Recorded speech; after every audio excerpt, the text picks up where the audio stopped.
the deal is I found that people are always, saying something to the effect of, oh, look at that Mark Mckenna. He's done all his deals or whatever, blah, blah, blah. He's got a big team underneath him, and et cetera.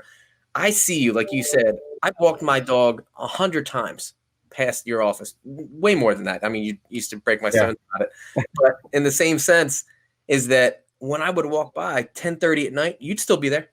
You'd still be pounding, the computers, doing your emails, checking the searches, whatever you need to get your clients in the homes. And I think that hard work that people just don't understand, that's the submerged iceberg, if you will. And, kudos to you for doing that, because that's kind of one of the inspirations I wanted to bring you on for this show, was because I saw that. And not many people get to see that. I get to witness it firsthand. So kudos to you for having that. But is there a fire in you? I know you said you were competitive, but is there something that, like, okay, maybe when you got in the business, was there that person that was like at the top and you're like, I want to be that guy or that woman or whomever?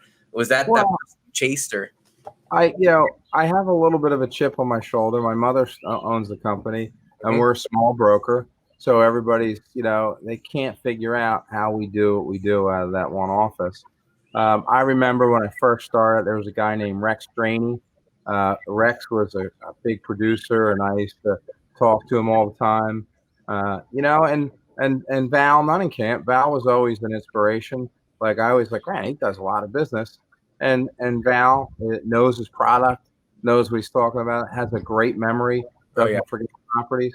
So, to do that kind of volume, and I've told this to Val before, for a long period of time is not easy. Where there's a lot of people, flash in the pan, they come in, they write $25 million for a couple of years, and then they like lose their mind, and you never see them again. Okay? Yeah. So, selling real estate is easy. Selling real estate and a lot of volume is really hard. Really hard, because 15% to 20% of the people out there are difficult transactions, and every day you get surprised about something that you thought was simple and it's not, and it wears on you mentally. It does. So you just have to be. So going back to what's my fire? I got 3 kids, and I want to make sure that they're set up with a good life. I like to be on top all the time, and I don't do a lot of other things. I fish a little bit, I golf a little bit, nothing crazy. My main focus is work and family. So that's what I drive. I got to make sure. Hey, and I got 12 more tuition payments for college. I have a bet with the office. I told them I'm going to take a month off and disappear for 30 days when I'm done with those tuition bills. And they don't believe me, but I'm going to do it. I'm going to go. Well, we got it on recording, so you're all good there. Well, you segued perfectly into my next question for you.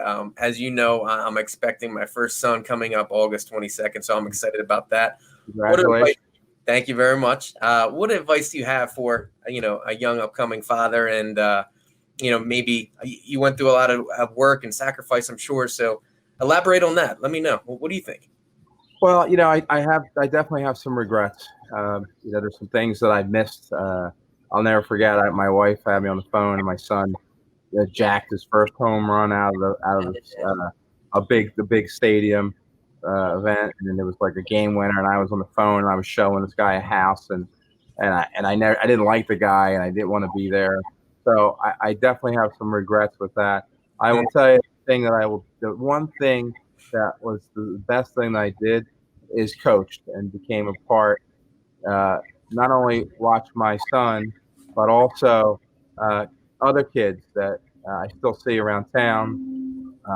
It's funny. I just sold one of them a house. They're 23, 24. They're getting jobs.